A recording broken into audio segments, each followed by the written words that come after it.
All right, so I'm going to attempt to recap John Wick chapters 1 through 3 to get ready for John Wick chapter 4.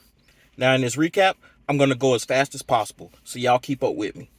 So John Wick loses his wife Helen, and upon her death, she sends him a puppy to love. Because according to her, the only thing he showed love for, outside of her, of course, was his Mustang. A badass Mustang at that. Now, this isn't an ordinary Mustang.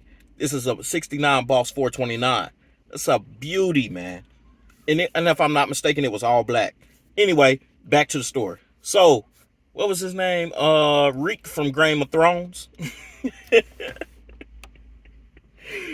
So Rick from Game of Thrones comes in, and he sees John in this Mustang.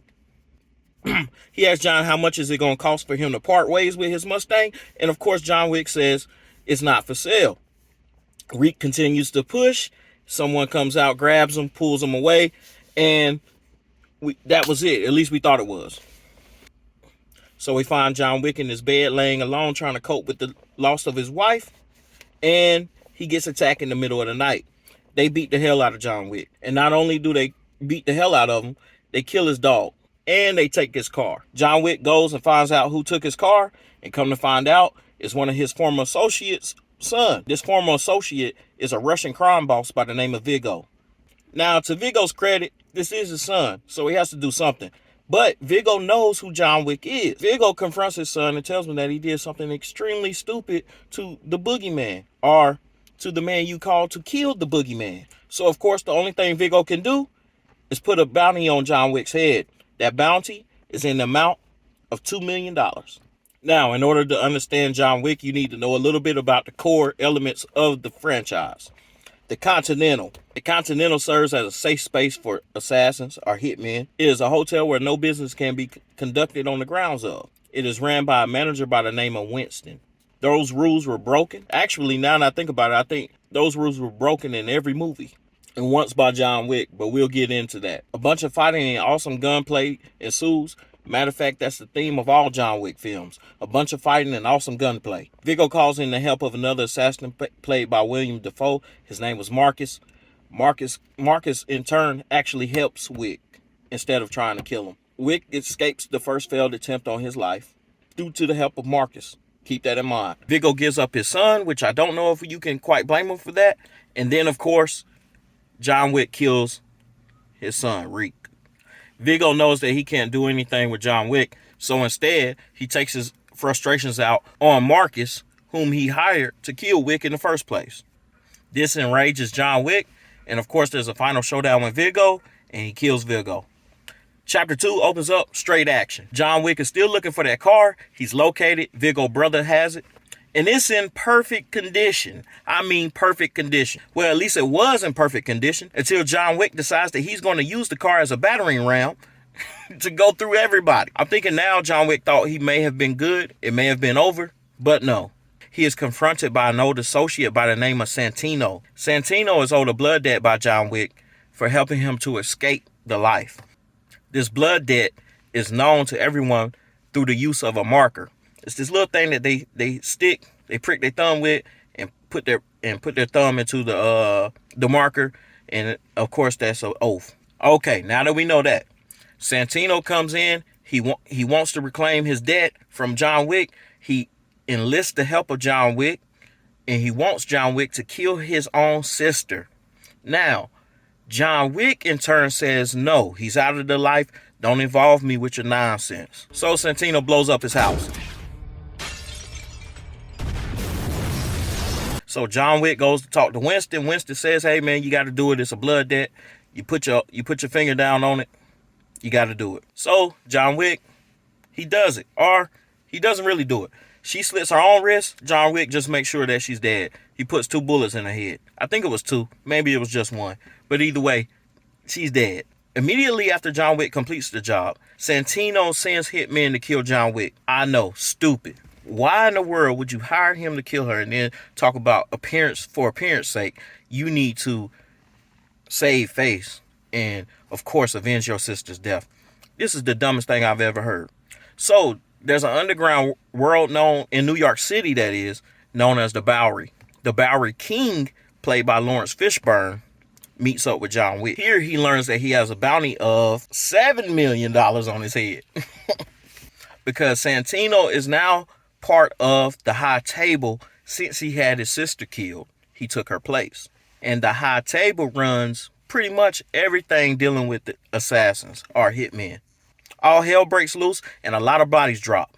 Eventually, John Wick meets up with Santino at the Continental, and Winston is in the presence of both of them as they are confronting each other, and John Wick simply pulls the trigger and shoots Santino right between the eyes, right in front of Winston. So, of course, Winston declares John Wick excommunicado, which means he can no longer receive any services, and he puts a bounty of $14 million on John Wick's head. Now, at the end of this movie, since they are friends or associates or long-time working associates, however you want to call it, since they have known each other for a while, Winston gives John Wick the grace of 1 hour to prepare for his death. John Wick Chapter 3 starts off literally minutes after Chapter 2. John Wick goes to the New York City Library. He looks into a book. I never mentioned his dog. I think I should mention his dog. At the end of the first movie, he goes to the vet to patch himself up, and he grabs another dog. I want to say it's a bully or maybe a pit bull. It's gray. It's pretty. Okay, I mentioned the dog. So John Wick is in the library. He goes to retrieve a few items. I think it was 3 items, but only 2 really stood out. One item is a ticket, so to speak, a ticket. A whole bunch of fighting, of course, a whole bunch of gunplay. You know, it's a John Wick film.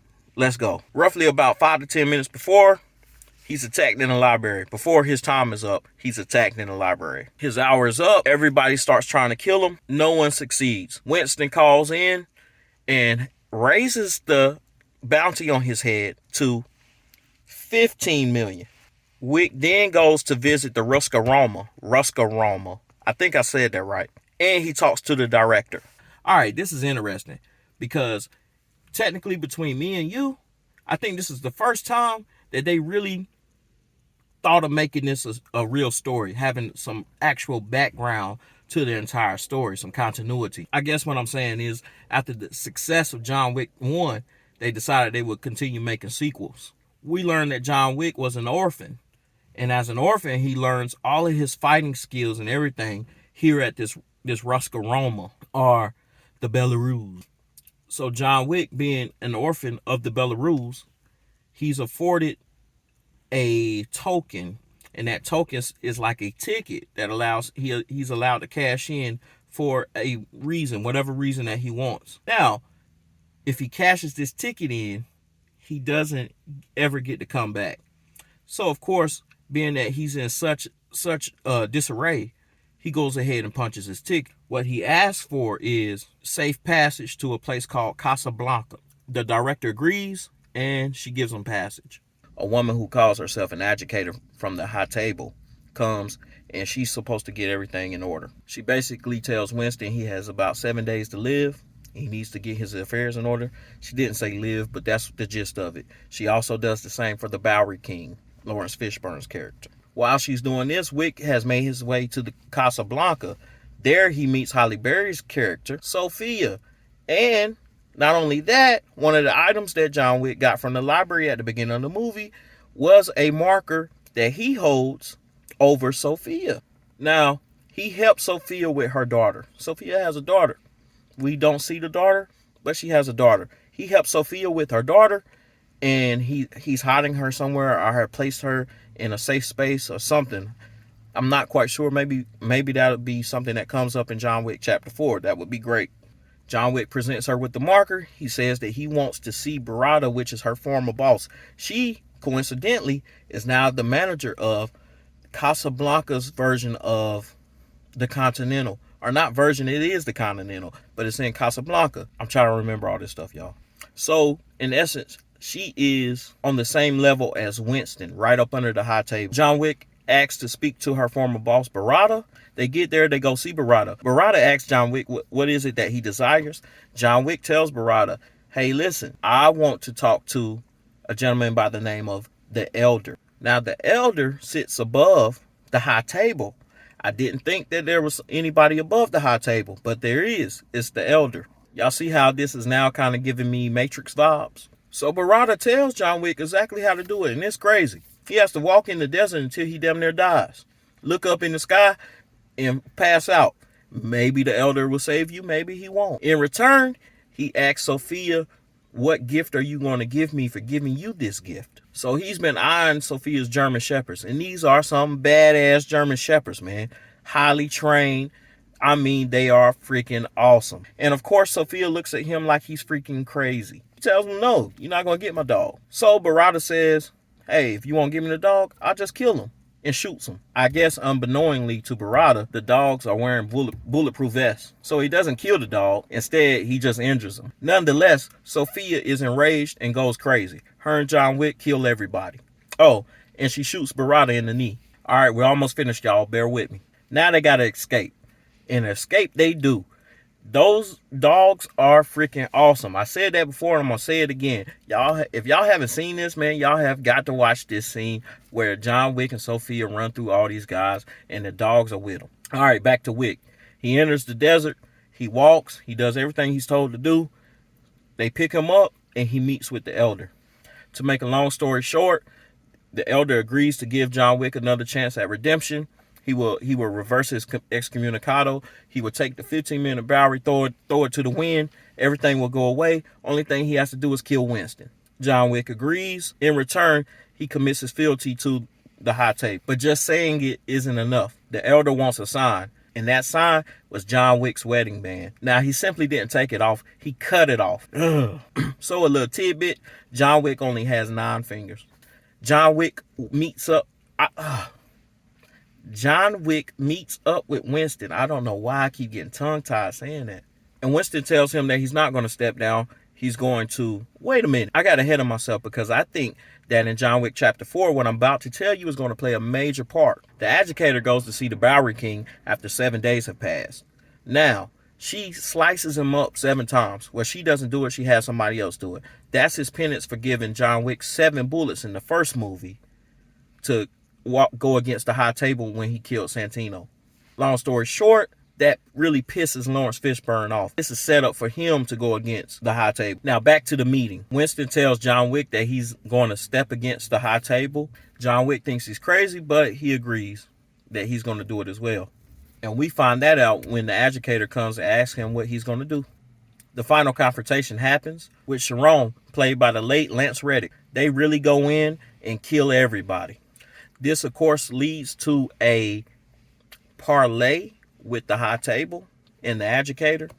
And she grants that Winston can stay in power at the Continental. The educator then asks what will be done with Wick. And Winston says he must die and begins to shoot him until he falls over the building. Now, just a note from me. I'm not quite sure that Winston really turned on John Wick. But the way that he fell, I can't think that he planned that out. I thought maybe he was hitting him with blanks or something because he was just falling back. But he shot him like 7 times. And I know John Wick's suit is a bit bulletproof, which I didn't say in here because I wanted to keep it short. But I just can't see that he really did it on purpose. But I could also see that he did. I don't know what to think. I can't wait for Chapter 4. Anyway, John Wick's body is picked up and he's taken to the Bowery King. And that's where we end off Chapter 3. John Wick and the Bowery King talking. Let's get ready for Chapter 4. If you like this recap, please hit subscribe and the like button. And also hit those comments, man. Let me know what y'all think about John Wick Chapter 4. And let me know if I missed anything in this recap. Thanks.